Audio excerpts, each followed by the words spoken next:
In the long, dusty history of the American West, there are stories that end with a sudden bang, and then there are stories that fade slowly and beautifully into the golden hue of a setting sun.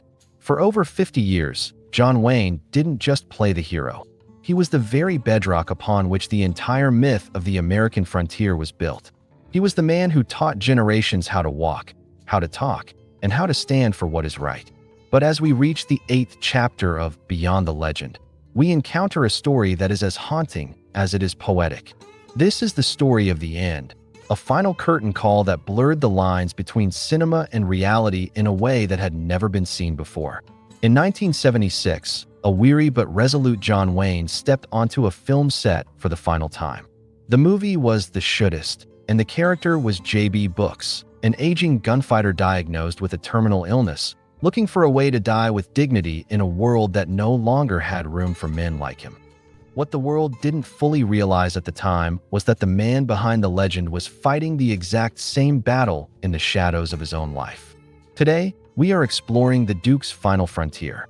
We are looking at the thin, fragile line between the actor and the icon, the masterpiece that became his living eulogy, and the immense courage it took to face the final curtain call while the cameras were still rolling. This isn't just a look at a film. It's a journey into the soul of a man who spent his final days teaching us all how to say goodbye with grace. By the mid-1970s, the Hollywood landscape had shifted dramatically beneath John Wayne's boots. The era of the classic Western, the stories of clear-cut good and evil, was waning, replaced by gritty anti-heroes, moral ambiguity, and cynical themes that Wayne often found distasteful. Yet, despite the changing tides, Wayne remained the last of the Titans, a man whose mere presence on a screen could command a room and evoke a sense of nostalgic power. But physically, the years of hard living, countless stunts, and a previous brutal battle with cancer in 1964 had begun to carve deep, undeniable lines into his legendary face. He was a man who had already lost a lung and several ribs to the Big C, yet he kept writing. When the script for The Shootist reached him, it felt less like a job and more like destiny knocking at his door with a heavy hand. The story of J.B. Brooks was a mirror reflecting Wayne's own mortality in terrifying detail. Initially, he was hesitant to take the role.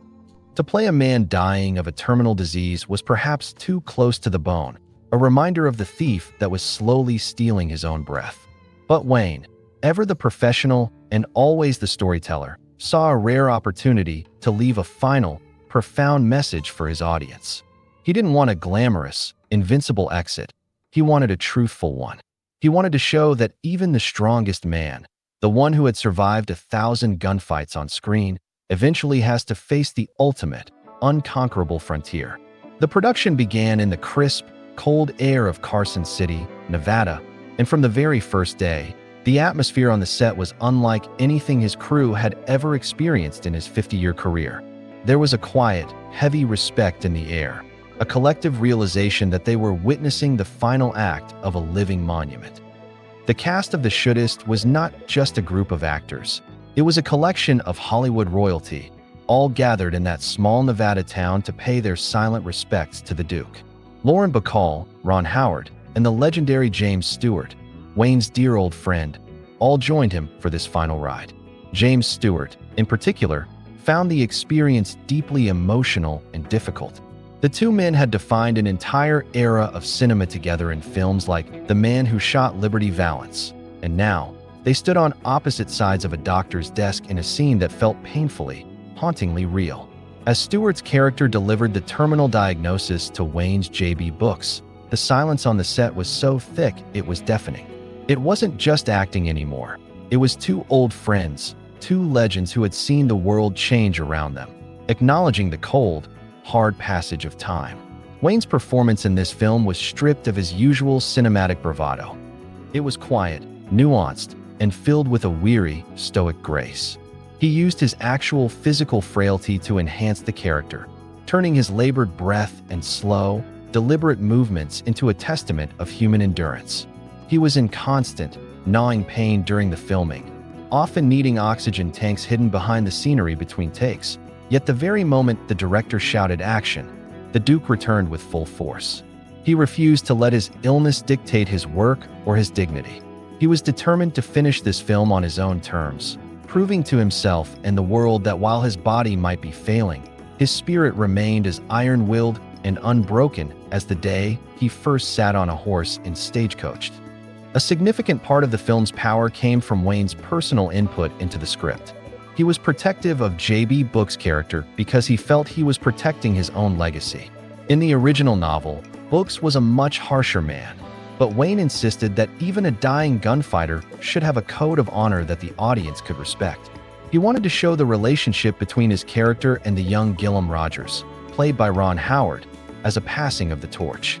Off camera, Wayne took Howard under his wing, sharing stories of the old Hollywood and giving him advice that the young actor would carry for the rest of his life.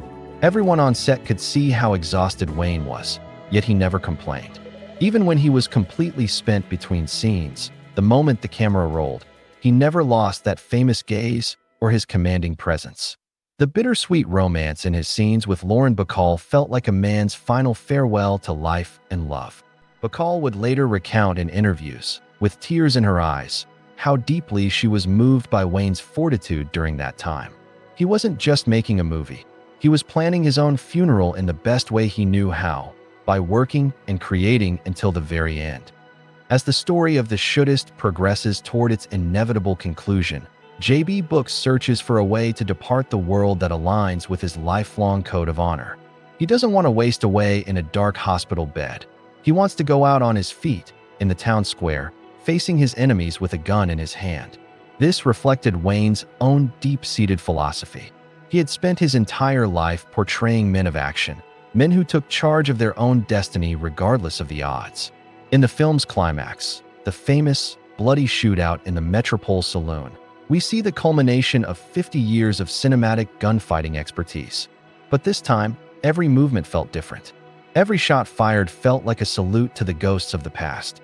The way Wayne moved through that saloon, the way he handled his trademark revolvers with practiced ease, it was a masterclass in the very genre he helped create and sustain. When the final smoke cleared and J.B.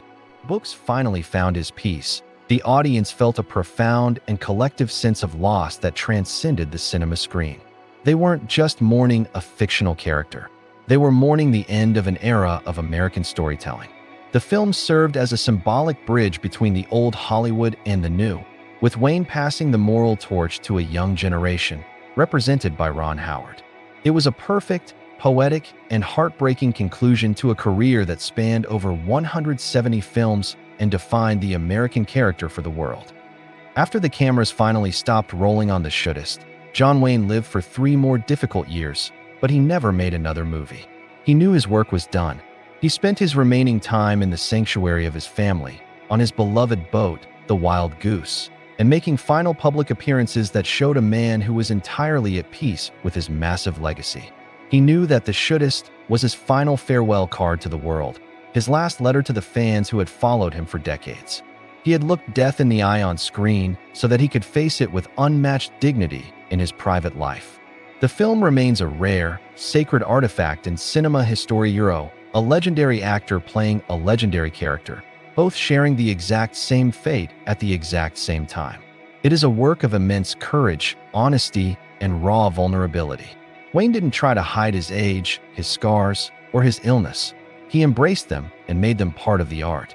He showed us that the true measure of a man isn't found in his physical strength during his prime, but in the depth of his character during his final, darkest hours. He stayed true to his code of the West until the very last breath, leaving behind a blueprint for how to face the inevitable with grace, humor, and iron-willed determination. He didn't just fade away. He rode into the sunset exactly how he lived, as a giant. As we close this deeply emotional 8th chapter of Beyond the Legend, we see The Shootist as more than just a Western film. It is a profound meditation on life, the weight of legacy, and the true price of being a hero. John Wayne gave us one last, beautiful gift a performance that reminded us that even legends are human, but their stories, if told with truth, can live forever in the hearts of those they inspired. He rode off into the sunset not with a shout of defiance, but but with a dignified and knowing nod to a world he had changed forever with his presence. Thank you for walking this emotional path with us today. Join us in our next episode as we continue to explore the hidden moments and the secret lives of the icons who shaped our world. Until then, keep your head held high, keep your word true, and in the spirit of the Duke himself, keep riding toward that distant horizon. The trail may be long and the shadows may be growing, but the legend of John Wayne never truly ends.